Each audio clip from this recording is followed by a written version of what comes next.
nesse tema da relação entre a língua e a sociedade, como todos os temas que a gente abordou, existem várias maneiras de abordar os temas, né? A gente, dessa vez, escolheu abordar por esse viés mais político. Como sempre, a nossa apresentação vai ter 3 partes. Eu vou fazer uma introdução geral, depois eu vou passar para a Juliana, depois o Baracate, e a gente vai trazer alguns elementos para a gente pensar essa relação entre língua e política.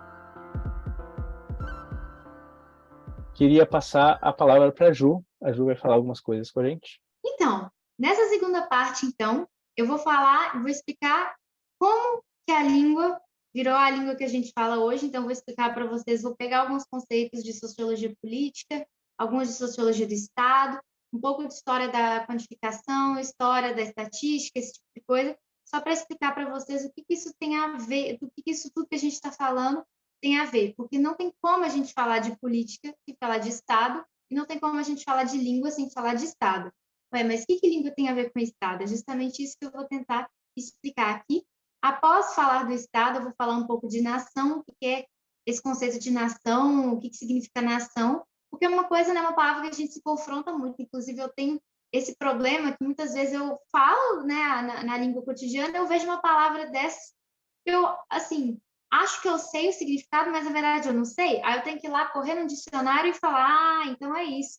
Então é muito interessante que às vezes a gente fala muito de Estado, instituição, nação, mas a gente já parou para pensar no que seria isso? É igual eu vi na discussão de vocês, o que seria um dialeto? Será que existe dialeto? Enfim, então eu vou falar sobre isso. Então, primeiramente, eu vou só definir brevemente o que seria o Estado moderno. Aqui nós vamos falar, vou deixar bem claro, a gente vai falar do Estado moderno, né, com recorte ali, Europa Ocidental, né?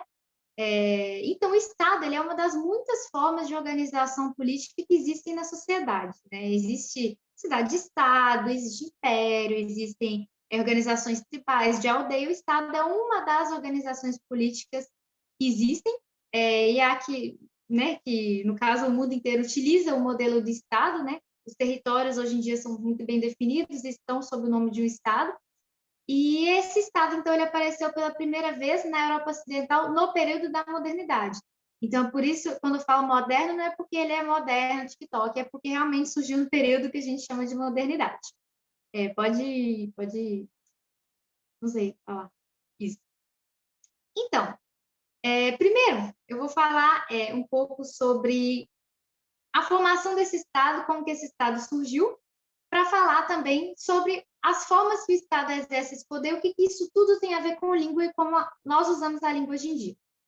O Estado, eu vou fazer aqui uma explicação modelo, né? Então, como eu disse, Europa Ocidental, modernidade. Vou dar um exemplo aqui da França, mas tudo começa lá no feudalismo, lá na Idade Média, em que o poder era muito descentralizado, então de pequenos reinos ali que concentravam pequenas partes do poder, pequenos feudos, essas coisas. E aí, cada pequeno reinozinho quis conquistar mais terras, quis ampliar ali seu território, e tinha 3 formas de fazer isso. Ou você casava uma pessoa de um reino com uma de outro, que juntava os reinos, ou você comprava terras, ou você lutava. E lutar parecia uma coisa que os medievais gostavam muito. Inclusive, né, aí foi acontecendo essas lutas e tudo, só que para lutar a gente precisa, por exemplo, de um exército. E como que a gente vai conseguir esse exército? A gente tem que contar a população, contar quantos homens tem, contar os impostos para ver quem pode pagar quanto para a gente financiar esse exército. Então, ali a gente já vê assim, o embriãozinho de uma administração, porque eles precisaram ter toda essa organização para conseguir fazer essas lutas e conquistar territórios. Então, por exemplo, na França, foi tendo essas lutas de um reino comendo, né, os mais frágeis, aí foi essa loucura, até que ficaram os reinos maiores. E aí foi uma luta de gigantes mesmo, né? Foi a questão da Casa de Paris, que no caso foi a casa que sobrou, que fundou o Estado. Foi a casa vencedora de todas essas disputas que aconteceram na Idade Média e se instaurou o grande e belo Estado francês. Grande e belo aqui foi bem entre aspas. Então, antes, resumindo o que eu falei, a gente tinha um poder descentralizado, um poder pessoal, porque existia uma figura, um rei ou um senhor feudal, existia uma figura que era atrelada ao poder, e tinha uma administração muito pequena com relação ao que veio acontecer depois, né? Então, depois, esse poder se centralizou, que é o que na sociologia do Estado a gente chama de A gente pode também chamar de centralização, mas de patrimonialização do poder, mas isso é um conceito que vocês não precisam reter, memorizar muito, muito fácil. O poder ficou, então, impessoal, porque o Estado é uma instituição, não existe uma pessoa que é o Estado, que encarna o Estado é impessoal, e essa administração foi bem desenvolvida, que é o que eu vou falar agora, né? As formas que o Estado exerce o poder. Então, pode passar. Então, a primeira parte, enfim, desse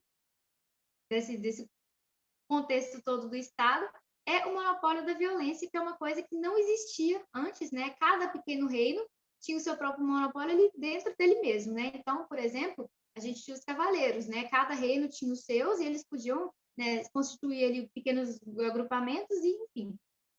No caso, o Estado, ele na verdade, ele não detém, a gente pode falar que ele reivindica a detenção do monopólio da violência legítima, né, que é, parafraseando o Max Weber aqui, e isso está muito ligado também à questão da soberania. Só abrir um parêntese aqui, porque a gente vê muito isso, né? Max Weber diz que o Estado reivindica o monopólio da violência. O que ele quer dizer aqui não é que o Estado precisa reivindicar para que ele exista, tá? Só um parêntese. O que ele diz aqui é que foi isso que aconteceu, foi uma constatação. Ele afirma que isso aconteceu. Falando um pouco sobre soberania, o Estado, ele é soberano, e ele é soberano de duas formas. Ele tem uma soberania interna, que significa que apenas o Estado pode lidar com questões dentro do seu território. Ele é a autoridade máxima dentro do seu próprio território, com respeito à sua própria população. Ele tem uma soberania externa também, que quer dizer que nenhum Estado tem direito de dominar outro, os Estados têm um status igual e também não existe nenhuma organização ou nenhum Estado supraestatal. Então, o Estado ali, os Estados nacionais, no caso, eles estão no mesmo patamar, não existe nada por cima deles que possa tentar, de alguma forma, intervir dentro do território. Então, agora a gente vai passar para a questão do controle da informação. Antigamente, o controle da informação, antigamente, me refiro a antes do Estado da Idade Média, por exemplo, o controle da informação ficava nas mãos da igreja, né? Então, controle da informação, do conhecimento cósmico, do conhecimento científico, enfim, tudo isso era de monopólio da igreja. Agora, isso acabou passando para as mãos do Estado, principalmente, enfim, teve muitas dinâmicas de separação do Estado e igreja, enfim, mas o controle da informação, assim como o monopólio da violência legítima, bem sublinhado esse legítima, o controle da informação, então, passou para as mãos do Estado, né? Então, como eu disse para vocês lá, desde o começo da formação do Estado, foi se formando uma burocracia, né? Um aparato administrativo burocrático para conseguir dar conta de tudo aquilo que estava surgindo, né? Desse único poder que tinha que se espalhar por uma população muito grande, um território muito grande. Pode passar também.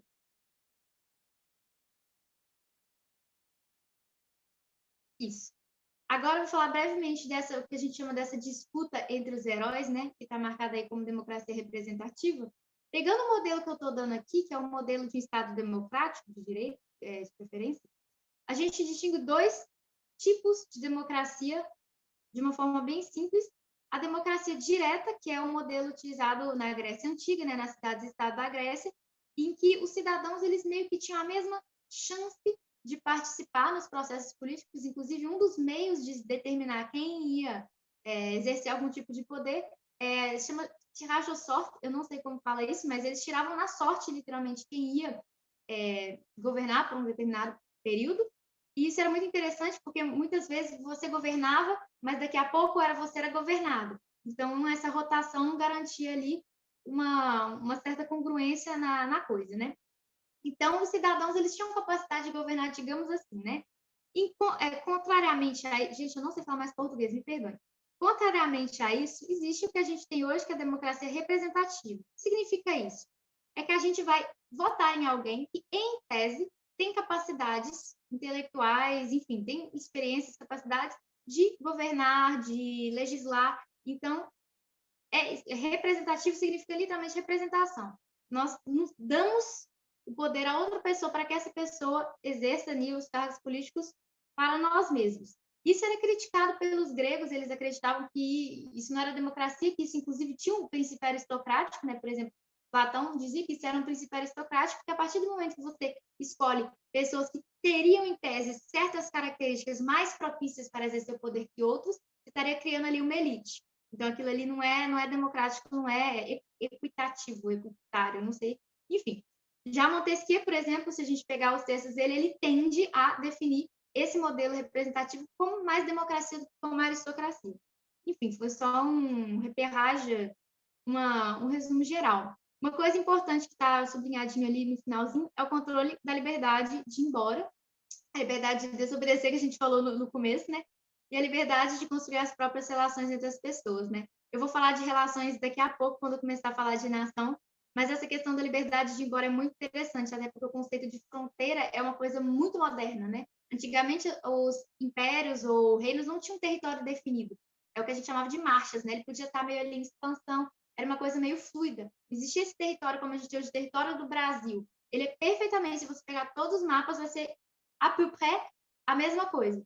Então, essa questão de liberdade de ir embora, ou de ir, vir, de entrar, sair, coloca problemas, pose problema na questão de imigração, questão de refugiados, enfim, isso é várias outras coisas que a gente pode falar também, né? É a questão do outro, né? O que é esse outro refugiado que vem parar aqui? O que é esse imigrante que vem para cá? É o que eu vou falar daqui a pouco. Muito obrigada. Então, eu estou falando aqui do Estado, só que como eu disse no começo, o Estado é apenas um tipo de organização política. Não existem vários outros tipos, como eu disse, Estado, nação, que é o que eu estou falando aqui. Existem cidades-estados, existem organizações tribais, existem, enfim, impérios, são vários outros tipos que existem, inclusive, hoje em dia, por mais que o modelo do Estado tenha sido espalhado para o mundo inteiro, existem outras formas de organização bastante interessantes, dependendo do povo, dependendo do tempo. O Estado é uma coisa bem ocidental, né? Que foi exportada desse ocidente europeu para os outros países, né? Por exemplo, como eu estava falando, né? Na Europa medieval existia um sistema feudal, né? Por exemplo, uma soberania superlimitada, que é mais questão de impostos e questão das fedas, né? Que é as guerras, os conflitos com outros reinos que existiam, e não essa soberania do Estado como a gente entende hoje, como interna, externa, enfim. As fronteiras não bem definidas, como eu falei, o que tem a ver também com o controle burocrático fraco, né? A questão de controle de fronteiras e tudo mais, e como eu disse, essa questão das fronteiras serem muito bem definidas, de que a gente controla quem entra, quem sai, por que entra, por que sai, tem ligação, né, com o problema de refugiados e problema de imigração, e, inclusive na Europa isso é bem frequente. E como eu disse também, o controle da informação era da igreja, né, e hoje passou a ser também do aparato estatal, e o da violência, então, era do soberano ali daquele reino, ou do império, se for o caso, né, do império, e o da violência hoje passou-se a ser o Estado, né? Então, o instrumento que vai utilizar, o instrumento do Estado para usufruir dessa violência legítima é o aparato policial, o aparato do exército, enfim, as forças de ordem, né, digamos assim. Em tese, seria uma força neutra, né? O Estado, em tese, seria neutro, mas sabemos muito bem que quando falamos de força de ordem, a gente não tem como, infelizmente, falar de neutralidade, né? E até a mesma organização linguística era diferente, e é diferente em modelos não estatais. Por exemplo, no latim, a gente tinha o latim eclesiástico, o latim clássico, que era usado para aparatos burocráticos, para, né, a questão da igreja, uma questão mais formal, mais como eu posso falar? Uma questão até mesmo de conhecimento escrito, né, e não oral. E, em contrapartida, a gente tinha as línguas vulgares, né, a Vulgata Latina, que era mais ou menos que, vamos dizer, a língua de posse da população, né, que a gente chama de contínuos dialetais, né. Então, era essa questão do uso cotidiano, o que as populações usavam, que eu vou explicar mais com os mapas de língua, quais são as diferenças entre uma coisa e outra, e não havia associação obrigatória entre essa língua do soberano ou administrativo e a língua dos súditos. Inclusive, por exemplo, no começo ali do Império Turco, os reis nem, os imperadores, no caso, eles nem exigiam que os súditos falassem a mesma língua que ele ou que tivessem os mesmos costumes, inclusive, né? Eles podiam, inclusive, ser julgados de acordo com a própria religião deles, né? Julgamento de crime, por exemplo, né? Enfim, pode passar.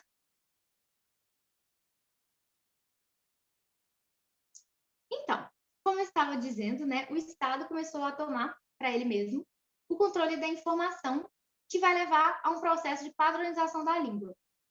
Isso é um dos instrumentos, uma das coisas que o Estado pensou lá na época, porque era o Estado recém-formado, o Estado acabou de nascer ali, recém-nascido.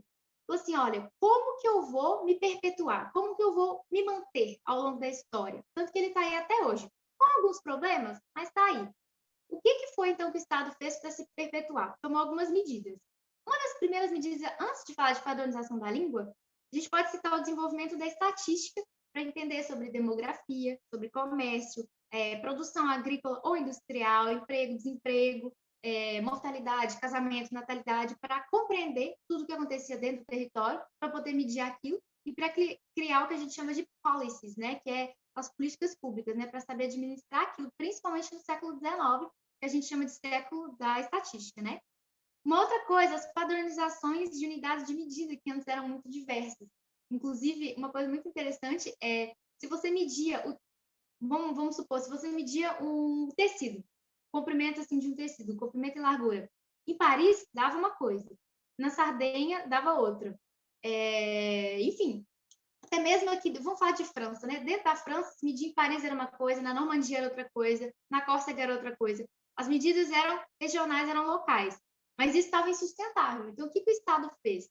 O Estado pegou uma medida, que é o metro, que foi obtido por meio de cálculos astronômicos e tudo mais, e aí eles distribuíram exemplares de metro para as pessoas, exemplares assim, de ferro, que as pessoas tinham guardavam na casa delas para elas saberem que aquela era a medida a ser adotada, né? Então, inclusive, antes a gente nem falava de medida mesmo, né? A gente falava nem de unidades de medida, era unidade de apreciação. Então, por exemplo, a terra, uma superfície de terra não era contada em metros quadrados, era contada em homens. Quantos homens precisa para trabalhar essa terra em um dia? Ou era contada em dias, precisa de 2 dias para, enfim, colher tudo que está nessa terra? Então, era muito interessante. O objetivo não era medir, o objetivo era apreciar aquilo ali, né? Enfim, uma outra questão de padronização foi a padronização das ruas e dos locais públicos. Aqui, se você anda em alguma cidade medieval na Europa, você vai ver que em frente das casas tem, por exemplo, uma plaquinha com um machadinho, uma plaquinha com um santinho. E isso não é à toa que está lá só para enfeitar. Se você viu uma casa com um machadinho e com São Pedro na frente, você sabia que quem morava ali era um carpinteiro e o São Pedro era uma referência direta à família dessa pessoa. Então, o que acontecia? Antes do Estado, só as pessoas que moravam ali conseguiam entender a dinâmica ali da vila, da cidade, e conseguiam andar ali. Mas o Estado ele começou a colocar nome e número nas ruas, para permitir que outras pessoas de outros lugares viessem e para melhorar as trocas, né? E a gente está falando também de industrialização, né? Com o êxodo rural, pessoas que vieram de outros lugares, elas começavam a precisar se repérer dans l'espace. Então, elas precisavam saber onde elas estavam indo e como chegar nesses lugares, né? Então, isso foi um fenômeno também. Uma outra coisa rapidinho, que é muito importante falar, que tem muito a ver com a padronização da língua, é a civilização do comportamento, que foi primeiramente descrita por Norbert Elias, né, que é um sociólogo muito famoso. E eu, para introduzir isso bem brevemente, eu vou falar uma frase de Bourdieu. Ele fala, né, o homem moderno é um homem estatizado. Nós somos a imagem e a semelhança do Estado. O que significa isso, né? Quando o Estado foi criado, para se perpetuar, ele ditou normas de comportamento, como se vestir, como falar com as pessoas, como se portar na mesa, com o objetivo de ensinar para as pessoas a ter autocontrole e controlar a sua própria violência, apesar, né, até porque a violência era de monopólio do Estado a partir de agora.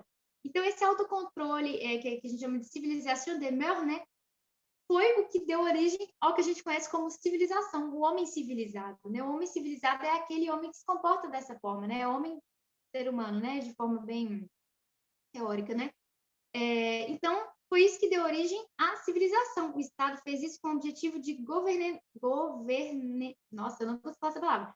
Governamentalidade, isso. É um conceito de Foucault, que é basicamente o Estado fez isso para ficar mais fácil de lidar com as pessoas, né? Porque, como a gente falou antes, a gente lida com pessoas diferentes o tempo todo. E um grupo de 4 pessoas no rolezinho, 5 pessoas, já é difícil. Imagina todo mundo conviver junto em um estado de 230 milhões de habitantes como o Brasil, por exemplo. Então, isso foi, né, ensinado na escola e tal. E dentro dessa padronização de comportamento, entra a padronização da língua, né? Então, isso aconteceu até para facilitar relações entre estados, por exemplo, questão de documentos. Então, foram surgindo, por exemplo, a gente pode citar a gramática do espanhol, as gramáticas do que a gente chama de vernaculares, que foram as línguas que viraram a língua oficial, né? Por exemplo, o francês na França, o italiano florentino na Itália, o francês, o espanhol de Castela, de Madrid, na Espanha, que eu vou explicar depois. Então, Essas línguas, elas se tornaram oficiais, digamos assim, do Estado de forma convencional, foi uma convenção. Eles pegaram e falaram assim, na Itália, por exemplo, né?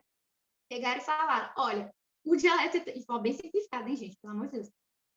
O italiano que vai ser pego, que vai ser a língua oficial, que vai ser o italiano florentino. Não é que esse italiano existia, já que todo mundo falava e falava também os dialetos deles. Foi uma convenção que foi feita, né? Muita coisa que a gente conhece é convenção, a gente só não se dá conta disso. Então, já, né, falando do italiano, um exemplo, né? O italiano florentino é o oficial, digamos assim. Se você for na Itália, você vai ver pessoas falando, foi, né, derivado, a gente está contando séculos aqui, né? O italiano florentino. Em contrapartida, tem o que a gente vai chamar aqui de dialeto, mas isso é um termo muito complexo, né? O que é dialeto? Existe dialeto? Não existe? Enfim, acho que já temos opiniões aí no chat, mas a gente pode citar, por exemplo, Vêneto de Veneza, Galo Itálico, Napolitano de Nápoles. Inclusive, em Nápoles é muito interessante que uma amiga minha me disse que eles têm um dialeto específico de jovens lá, muito interessante. O siciliano, o sardo, na Sardenha, que é um dialeto até bem diferenciado, assim. E como a gente falou, o Estado tem relações com a língua, né, dele mesmo, principalmente com a língua que a gente chama de oficial. Então, por exemplo, o sardo, eu lembro que eu tive um professor que foi fazer um intercâmbio na Sardenha, e na época que ele foi, que deve ter uns 30 anos, ele disse que era implicitamente proibido ensinar sardo nas escolas. Então, a gente já vê, como a gente estava falando antes, né, a diferença, né, que é uma pessoa brasileira fala inglês e uma pessoa brasileira que fala Nhangatu, por exemplo, né? Tem, enfim, políticas públicas relacionadas a dialeto na Itália é uma coisa meio controversa, né? Pode passar. Um outro exemplo que a gente vai dar aqui é do espanhol ibérico. Ih, peraí. Isso, obrigada. É o espanhol ibérico, que, no caso, esse espanhol da gramática do século XV, que foi convencionado como espanhol oficial, é o madrilenho, conferências, né, de Castelo também. Enquanto na Espanha existem o que a gente chama de dialeto, mas é muito, muito triste usar essa palavra, enfim. Existem outras línguas, né, por exemplo, o catalão, existem várias variantes do catalão, dentro da Espanha, catalão de Catalunha, o das Ilhas Baleares, mesmo o valenciano, que já tem outras pessoas que falam que valenciano é outra coisa, mas enfim. O galego, que é o próximo do português, que é bem uma mistura bem interessante, inclusive. O basco, que é uma língua com origens bem, como dizer, desconhecidas, bem complicadas de traçar, que não se sabe muito sobre o Basco, que fica ali na região do País Basco, que é muito interessante esse nome que eles acabaram se dando, né, País Basco, ou Euskadi, né, e essa comunidade, inclusive, ela é muito fechada, né, então a gente já tem ali enfim, se a gente pudesse prolongar isso aqui para a geopolítica, eu ia falar muito sobre a relação dessa língua com a questão do basco, da independentíssimo, que eu não sei falar isso em português também, a questão da independência, Catalunha também, enfim, né? A identidade nacional, digamos assim.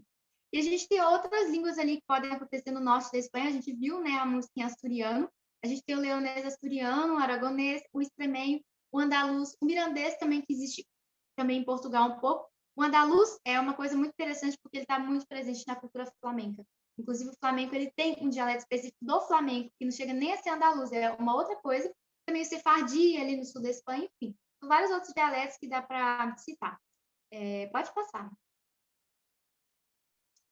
E falando dessas outras regiões aí também, a gente tem alemão, a gente tem inglês, que, inclusive o inglês que é standard na Inglaterra é especificamente inglês londrino, assim como o que é o francês, que é oficial na França, é o francês parisiense. É muito engraçado isso, inclusive, né?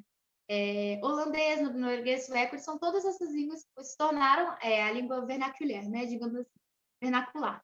Dialetos a gente tem, por exemplo, ali nas Ilhas Britânicas, a gente tem o que a gente chama de gaélico escocês, ou scots, a gente tem gaélico irlandês, tem uma língua muito interessante também que é o galês, né, que é o Welsh, que é uma das línguas melhores do mundo.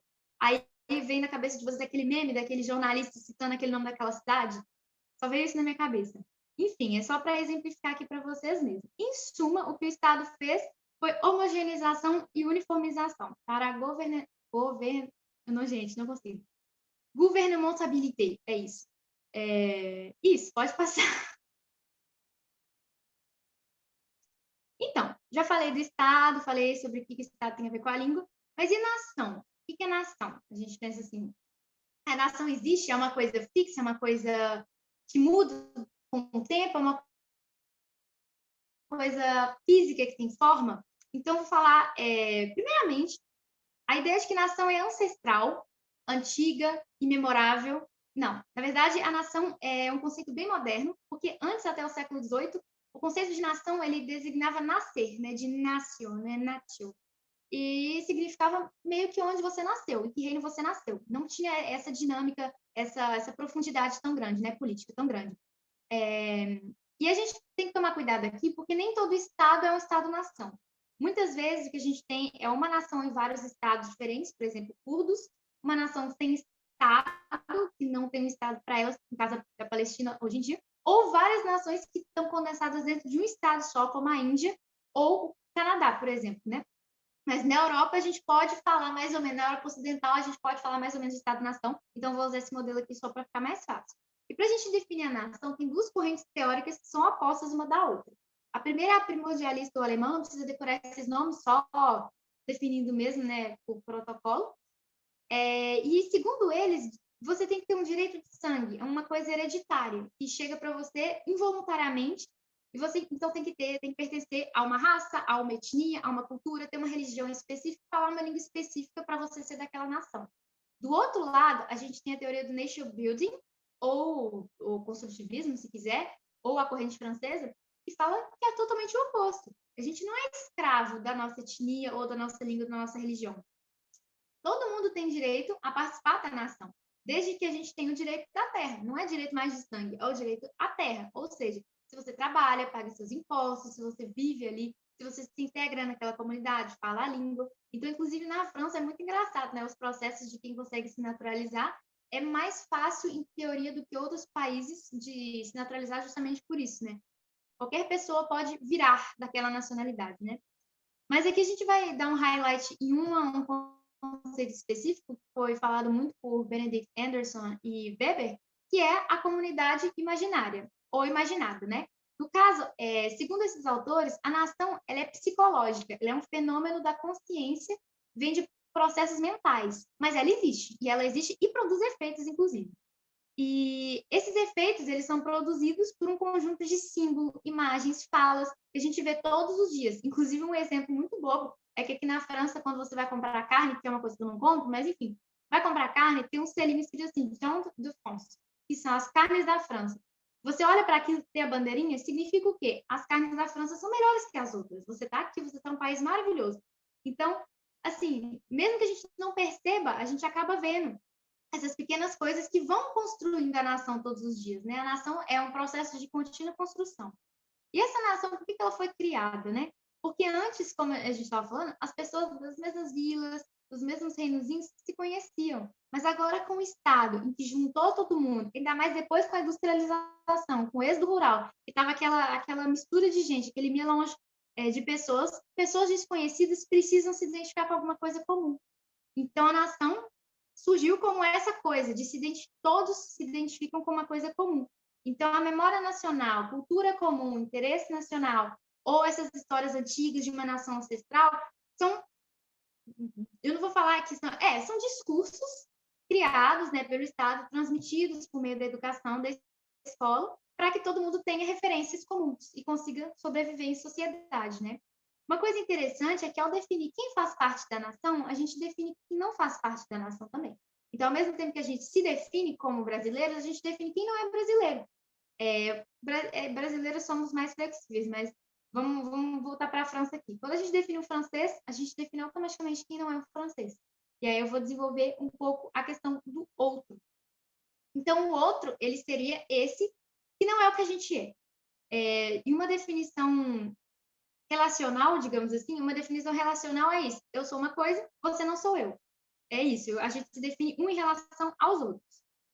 Então, aqui, só dar um parêntese aqui bem rápido, aí que está meio que a diferença de uso de nacionalismo e patriotismo. Quando a gente fala de nacionalismo, geralmente, pelo menos aqui na França, tem um sentido de você amar a sua pátria. Enquanto, quando a gente fala de patriotismo na França, eles entendem mais como você não gostar do outro, entendeu? Então, no caso europeu, em que a gente tinha esses estados aparentemente civilizados, né, dotados de civilização, conheciam muito bem a própria nação, esse outro, ele era visto na Europa como o desconhecido, o misterioso, o bárbaro, aquele que precisa ser civilizado, aquele que precisa dar luz, né? Aquele que suscitava desconfiança, o exótico. Isso foi, né, como todos sabemos, justificativa para a colonização e muitas outras coisas. Isso levou, inclusive, ao culturalismo, que é a diversidade, que é o fato de que a diversidade fora da Europa é muito grande, mas os europeus colocaram todo mundo no mesmo balaio, que é o balaio do outro. E a gente vai falar sobre isso, na verdade, não sou eu que vou falar, mas, enfim, nós vamos falar sobre o efeito do outro e a relação da Europa com o outro de uma perspectiva anticolonial, que vai ser bastante legal. Só mais um conceito que eu gostaria de introduzir aqui, porque agora achei que foi interessante, essa questão da comunidade imaginada. Tem um conceito que a gente tem em ciências políticas, que é a profecia autorrealizadora, que é, ao mesmo tempo em que você define uma coisa, você contribui para a criação dela. Um exemplo, um professor, ele define que um aluno é bom. E aí, o aluno, se dando conta disso, ele fica bom, entende? Então, essa questão, essa dinâmica toda de nação, identidade nacional, ela é uma coisa que produz efeitos sobre ela mesma. E ela se constrói ao mesmo tempo que ela é construída, que é uma coisa muito interessante. Mas, enfim, agora eu vou passar a palavra para o nosso querido e amado Barakat, que vai nos contar um pouco sobre Oriente, colônias e missões de uma perspectiva anticolonial. Muito obrigada a todos e boa noite.